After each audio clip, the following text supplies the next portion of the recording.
Good evening. I'm Joseph Parker, pastor of the David Chapel Baptist Church here in Austin. The Hebrew word shalom means peace that has to do with health, harmony, prosperity, welfare, and justice residing in our world personally, socially, and systemically, and being accessible to all. In my Christian faith tradition, I understand that I have a primary responsibility to seek the peace of our communities and the world.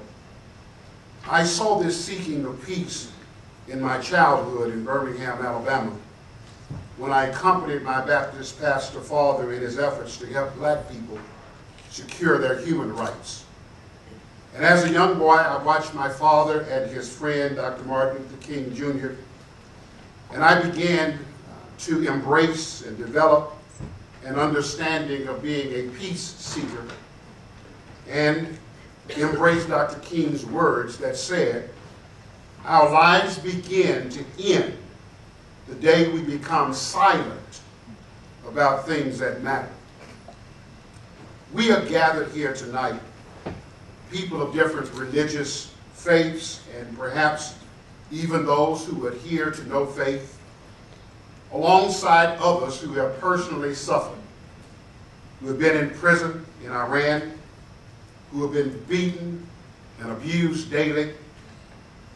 And we're here because we understand the common humanity of all people and the suffering of one being the suffering of all.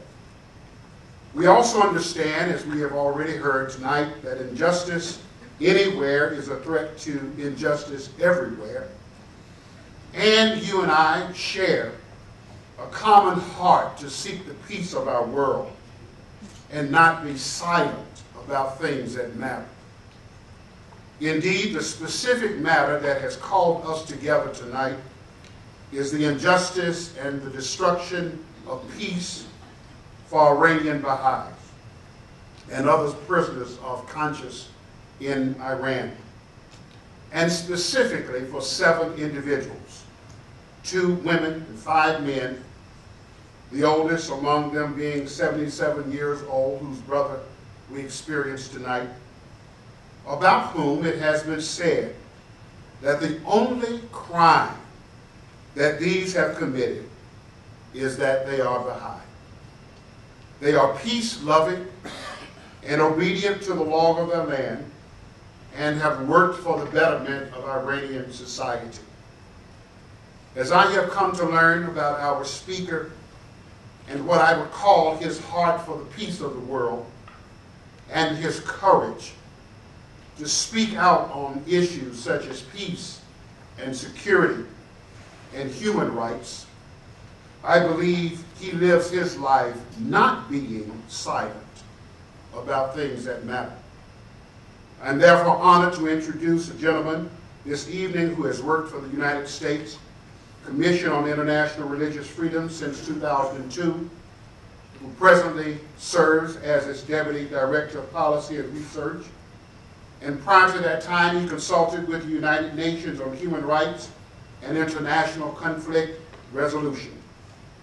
My newfound friend has done many things that benefit all of us and has many academic and professional accomplishments. But as a father, there's something about him I embrace, and that is, I've been told that his greatest achievement today is helping raise his 2 adorable daughters, Sophie and Gabby. Dr. Dwight Bashir.